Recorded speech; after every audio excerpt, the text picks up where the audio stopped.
Howdy, y'all. Welcome to Liberty Call. Today is Wednesday, March 13th, 2024. Hope you're having a fantastical day out there. It's kind of gloomy here in Colorado. We're expecting 1 to 2 feet of snow, which is excellent. I probably will get to use my snowblower multiple times during the same storm, which I'm not really looking forward to. So it's probably tomorrow afternoon after, probably about this time of day, I'll probably have to go out and clear it because there'll be another foot on the way. So anyways, like I said, hope you are having a fantastical day out there. Markets, they didn't really appear to be in a good mood today. The S&P 500 and the NASDAQ managed to get into the green for a little bit and then slipped back into red territory, if memory serves. And the Dow did not finish the day all that great. So if it is your first time watching Liberty Call, if you, yes, you, I see you right there, could do me a favor, give me some thumbs up, a like, a share, a subscribe, a follow. Press that damn notification bell. You know, you don't want to miss this stuff. I say smart things at least once a week. This could be the day. I mean, seriously. All right. Let's get into the indexes for today. The Dow Jones was up 0.1%, 37 points, closed at 39,043. I'm not sure why people are calling me. I'm in the middle of a broadcast. Come on, folks. S&P 500 down 0.17%, closed at 5166. NASDAQ down 0.54%, closed at 16,177. The VIX was down 0.65% today. It's at 1375. Canada up 0.64%, Brazil up 0.34%, and Mexico up 1.74%. Over in Europe, Germany was up 0.14%, the UK up 0.31%, France up 0.62%, the Netherlands down 0.07%. Spain was up 1.65%, Italy up 0.39%, Switzerland up 0.24%, and Portugal up 0.53%. Russian exchanges both red today. MOEX down 0.46%, RTSI down 0.26%. And the Asian markets, the Nikkei was down 0.4%, Australia up 0.22%, New Zealand up 0.18%. In China, the Shanghai was down 0.4%, the Shenzhen Component down 0.27%, China A50 down 0.89%. DJ Shanghai down 0.43, Hang Seng down 0.07, and the Taiwan weighted up 0.07. All right, so like I said, kind of a day in the markets, but totally not shocking. All righty, let's get to the market recap. Dow ekes out gain as energy shines, but tech takes a breather. All right, the Dow Jones Industrial Average managed to edge higher on Wednesday, marking its third consecutive day of gains. The rise was supported by a surge in energy stocks driven by a jump in oil prices following an unexpected decline in in weekly U.S. inventories. Companies such as Valero, Marathon, and APA Corporation led the gains in the energy sector, fueled by the Ukrainian attacks on Russian refineries. However, the tech sector experienced a slump, with Tesla facing a more than 4% decline after a downgrade from Wells Fargo, citing concerns about the company's growth prospects. Dollar Tree also faced a significant setback, with its shares dropping 14% due to fourth quarter results and plans to close nearly 1,000 stores. I guess with everything more than $1, it's putting the squeeze on them.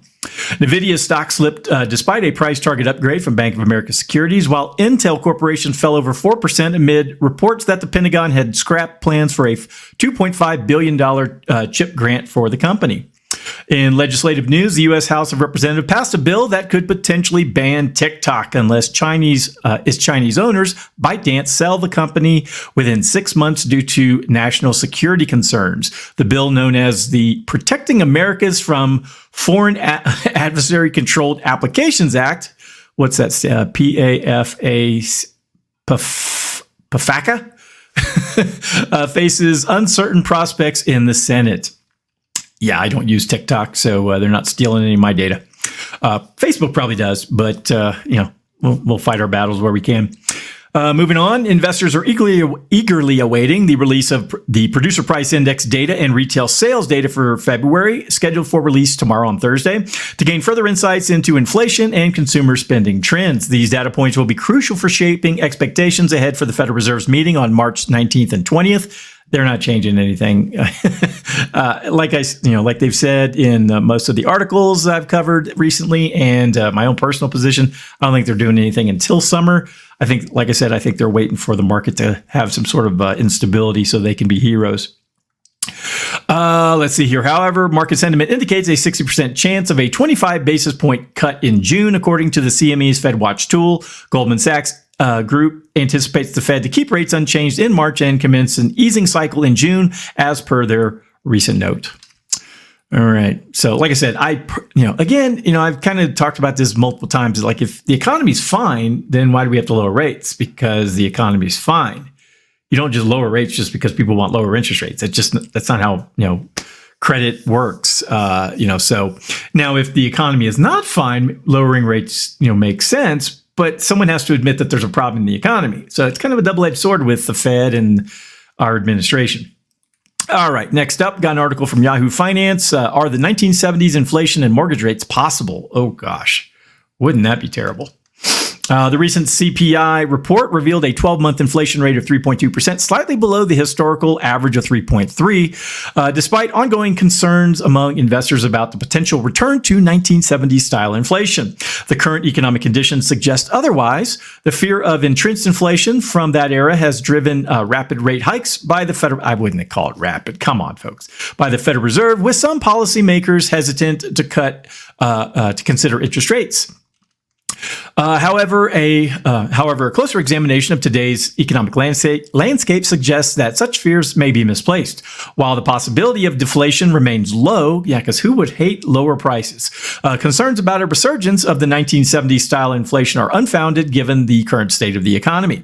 The recent CPI report indicates a slowing trend in core inflation across various indices, including CPI and the PPI and the personal consumption expenditures, the PCE. Core PCE inflation, a key metric monitored by the Fed, stands at 2.8% annually, significantly below the double-digit inflation rates of the 1970s. Doesn't mean we can't get there. I mean, seriously, folks.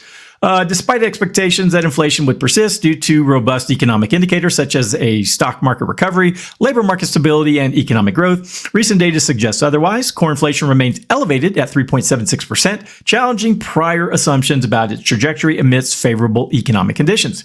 To revisit 1970s era inflation, several key factors would need to align, including significant wage growth, labor force expansion, and housing shortages driving rent inflation. However, the current scenario does not mirror these conditions, with rent inflation artificially inflated and a surplus of housing supply dampening rental growth.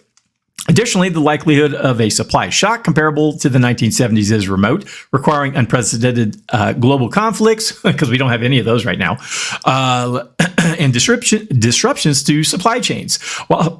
While such a scenario is theoretically possible, the current economic landscape suggests a more subdued outlook for inflation and mortgage rates. In summary, while concerns about a return to 1970s-style inflation persist among investors, the current economic data does not support this narrative, with core inflation rates remaining below historical highs and supply market stabilizing. The likelihood of a sustained inflationary period akin to the 70s appears slim. Yeah, I don't think we're going to have double-digit inflation. I just think, the economy is going to go through a lot of, growing pains until we can rid the shackles of our government overlords, which that might be sooner than later. All right, last up from the Mises Wire. This was also on, where else did I see it? I think it was also on Zero Hedge. No such thing as a neutral Fed. This was written by David Brady Jr. See what he has to say about the Federal Reserve. The Federal Reserve System, often lauded for its purported political neutrality and independence, is subject to significant political influence and manipulation, contrary to popular perception. Despite its claims of operating impartially, the Fed's actions and decisions are inherently political due to its institutional framework and mandates set by Congress. While the central bank professes to prioritize objectives such as maintaining low inflation and maximizing employment, these mandates reflect political directives and often entail arbitrary targets. One key aspect contributing to the Fed's susceptibility to political pressure is the appointment process for key positions within the institution. Including chair and vice chairs, these appointments are made by the president, potentially leading to alignment with interests and agendas of the incumbent administration. Consequently, monetary policy decisions may be influenced by the preferences of the executive branch, as evidenced by instances of pressure exerted by former President Donald Trump to the Fed to implement interest rate cuts during his tenure. Yeah, you remember at the end of 2019, reverse repos and how the Fed moves money around behind the scenes to keep the books balanced. The reverse repos were just going through the roof at the time, and Trump, wanting to get reelected in the next year, was like, I'm sure he was, strong arming Chairman Powell, saying, "Dude, you need to do something, get those rates back down, so I can get reelected." I personally, I think, I don't have a mouse in the room who was listening in, but that's just my own personal guess. Let's see here. Moreover, the tenure length of Federal Reserve governors and the prospect of reappointment introduce incentives for self-interest and political maneuvering. While longer terms aim to insulate governors from immediate political pressures, they can foster behavior geared towards political gain rather than the public welfare. Additionally, the possibility of reappointment incentivizes Fed officials to align their policies with the preferences of the executive branch to secure their positions, potentially compromising the Fed's independence. No Fed official would ever do that. The notion of the Federal Reserve as an impartial entity insulated from political motivations is further challenged by its operational dynamics and institutional structure. Political influences deeply shape in the central bank's policies and decisions, underscoring the interconnectedness between monetary policy and political interests. Consequently, the Fed's actions may not always prioritize the broader economic welfare, but rather serve the interests of political actors and agendas. In conclusion, while the Federal Reserve presents itself as an independent arbiter focused on economic stability, its operational realities reveal a complex interplay between monetary policy and political considerations. Recognizing the inherent political nature of the Fed's decision-making process is crucial for understanding its role in shaping the economic landscape and its implications for I lost the last part. Implications for the broader society. All right. Well, that's everything. So that's everything I had for today. There wasn't a whole lot of news out there other than the market's just kind of, but, so that's where things stand, at least from my point of view. So if anyone needs anything from me, please go to, hang on, there it is, dsafinancialgroup.com. All my contact information is there. If you need anything from me, please go there. You can send me an email, drop me a phone call, whatever you want, or read through all the entertaining stuff that I've put on there for you to peruse. So hope everyone has a wonderful evening, and I shall talk to you, yes, you, next time. Adios.